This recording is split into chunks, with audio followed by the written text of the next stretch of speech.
All right, this corruption altar, double corrupt, 6 link shafts. Poof.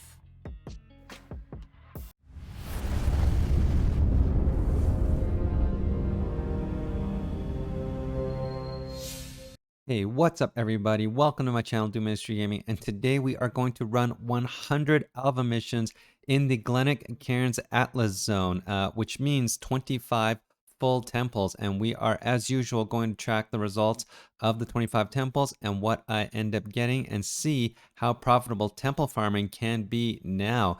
Now, temple used to be one of my most hated mechanics, if not the most hated mechanic. I almost never did it. Because in the past you would run 12 incursions and you might end up with a temple with one level 3 room and it sucks.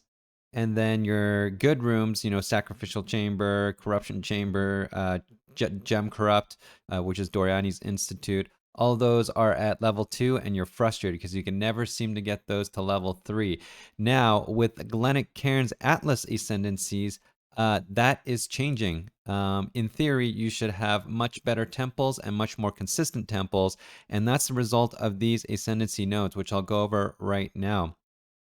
The first one here is resource allocation, and they don't make the text easy to understand, so I'm going to try to simplify it for you guys.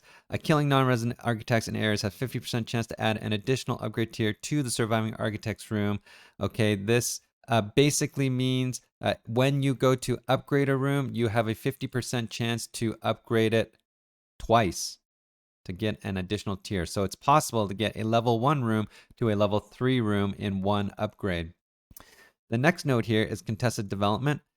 Killing resident architects in areas adds their upgrade tier to the surviving architect's room. Again, quite confusing, but basically what this means is when you go to change a room, the original existing room's level will be added to the new room that you change to. That's what these two nodes mean. So I don't know why they have to make it so bloody confusing, but that's what those two means. And basically with these two nodes, what that means is your temples will have, in theory, much more level 3 rooms because you're either 50% chance to double upgrade, or when you switch, you don't lose any levels.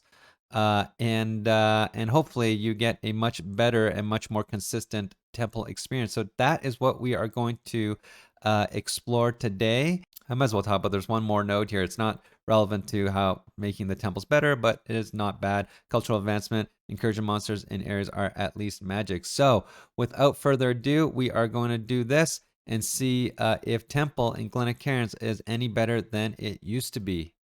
All right, everybody, I have completed the 25 temples now, and for those who are acute observers, I do look exactly the same as I did in the intro. I didn't do any kind of time warping. As a matter of fact, it took me quite some time to run these temples, 13.6 hours to be exact. But I just chose to shoot the clip for the intro right before the clip here for the results, just so I could do it all in one go. But I did have all the 25 temples run and timed.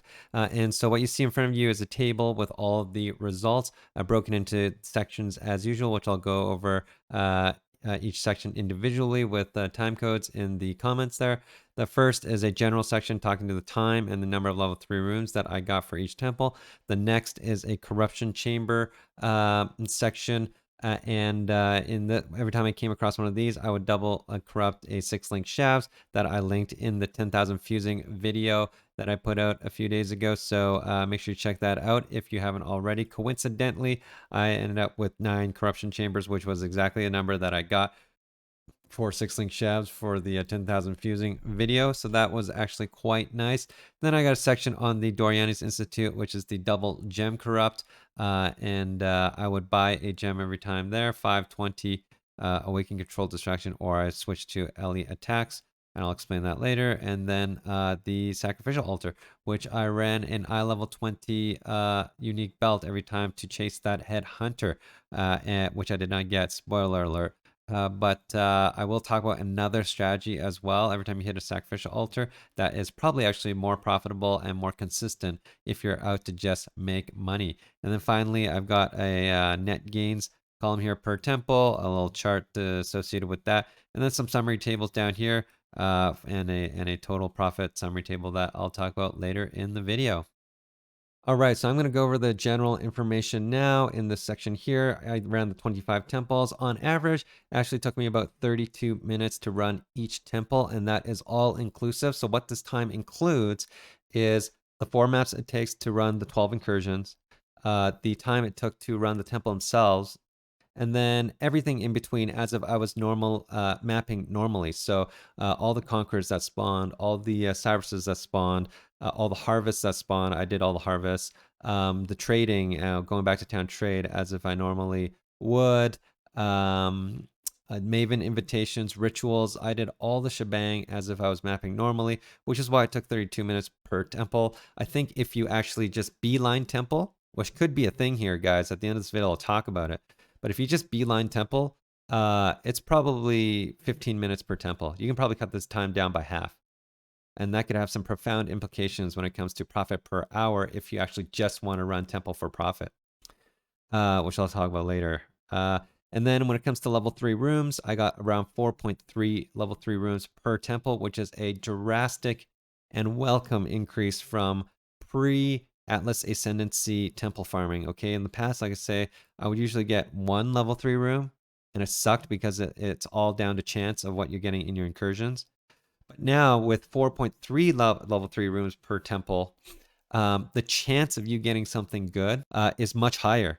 I actually, most of the temples I ran, there were only very few temples where I opened and didn't run. Maybe like Temple 13 or something, where I didn't hit anything. So I would just open the temple and not run it just to reset it.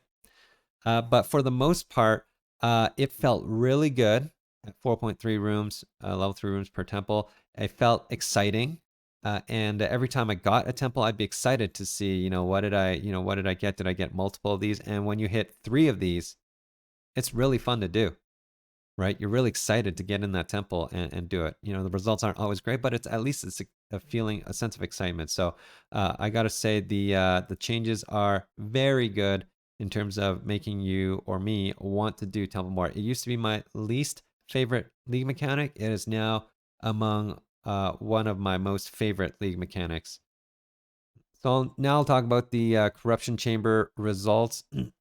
I did hit 9 of them, and like I mentioned before, I had 9 6-link shafts from the 10,000 fusing, so it worked out quite nicely. But hopefully this table is pretty intuitive. I highlighted in green all the positive results, and then in red all of the negative results. Summarized quite nicely actually down here in the summary table. I got 2 double corrupts.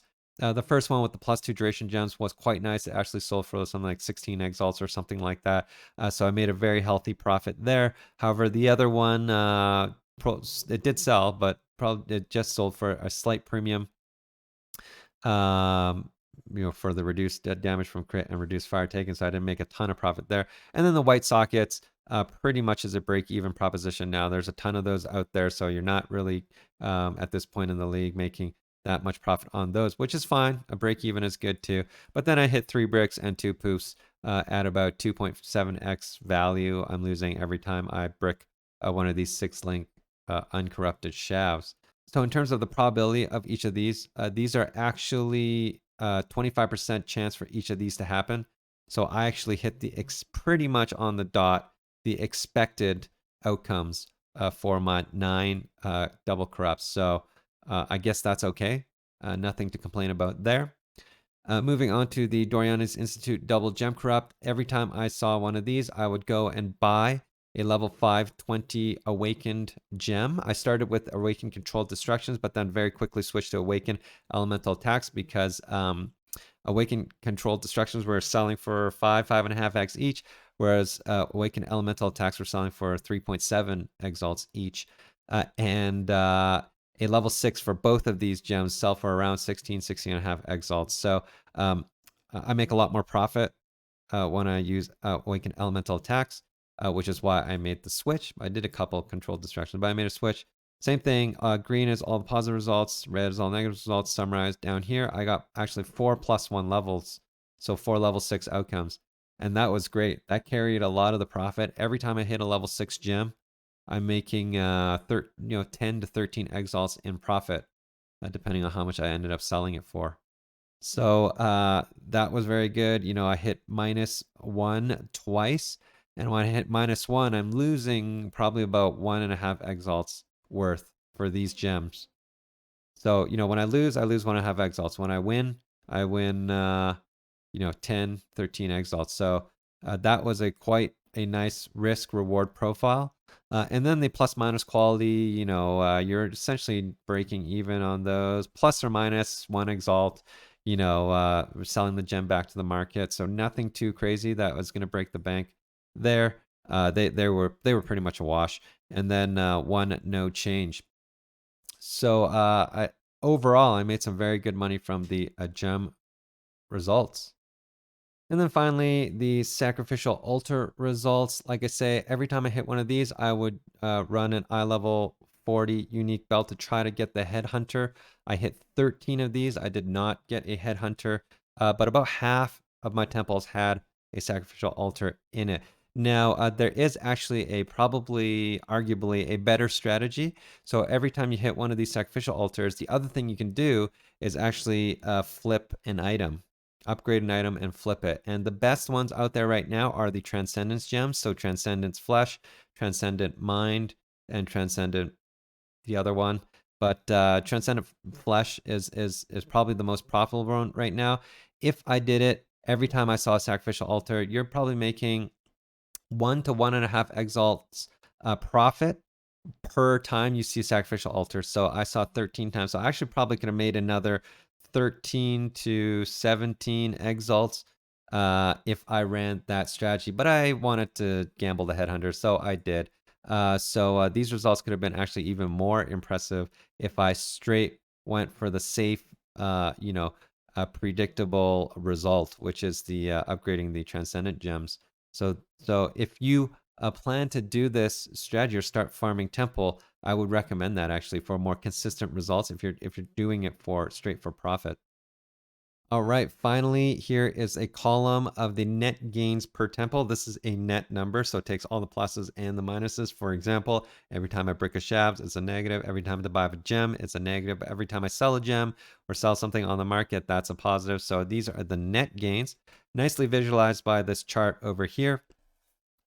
With the temple number on the x-axis, the net gains on the y-axis, and the orange line is the average, and the 0 is actually kind of down here. And so, as you can see, the risk reward profile that I decided on and chose to ran was that every time I lose 2 to 4 exalts, but every time I win, I'm winning 10 plus exalt profit. That's the strategy I was going for with the 6-link shafts, which were selling for 2.7x on the market, and the gem choices, which were around that 3.7 exalt per gem. And so the result was actually quite nice. And this doesn't even include the Sacrificial Altar. Like I mentioned before, if you actually ran a Transcendent Flesh strategy, you would de-risk this profile even further, and you'd have much more consistent gains. All these bars would be bumped up by that 1 to 1.5 exalt per time that you use the Sacrificial Altar. So it would have made this even look nicer. But even with this alone, the result was actually pretty good. I made 2.6 exalts per profit per temple that I ran. If you recall, 30-minute temples. So down here, I summarized it in a table. This is probably the most important table of the entire video. But over the 25 temples, I made a profit of 65 exalts. It took me 13.6 hours to run for a total profit per hour of just under 5 exalts profit per hour. That was a very surprising result to me and a very welcome result. That's actually quite a nice result. And like I said before, that's running 30-minute temples. I actually think you can cut that down by half to 15-minute temples if you just beeline temples, which would raise this number to just under 10 exalt per hour profit result. That is a very viable mapping strategy. That is right in line with the 100% delirium mapping videos that I've been putting out. And so this actually makes me really happy that you can actually farm temple and make just as much money as some of the other more popular strategies out there. And like I say, I'm harping on this whole video. It feels great to run a temple now. It feels fun. It feels exciting. It feels worth doing. And if you can pump out these numbers, you can really make a complete mapping strategy out of it and just do temples. for weeks or a league or something, and make a very healthy profit. The one thing is farming alpha missions. However, there are many streamers out there who have put out very good videos in terms of how to farm not just alpha missions, but all master missions in general, how to quickly farm them. So make sure you go and check out one of those videos if you want to embark on this mapping strategy. All right, everybody, that is a wrap for the video and the results of me running 25 temples. I had a great time doing it, surprisingly. Temples are really great to run now. The profits are great as well. So GGG did a real good job making temples great again. So thank you for that, GGG. But otherwise, thank you so much for watching the video. I hope you enjoyed it. And if you did, please like and subscribe. I also stream on Twitch Tuesdays, Thursdays, and Saturdays. Times are in the description below. Thanks again, and I'll see you next time.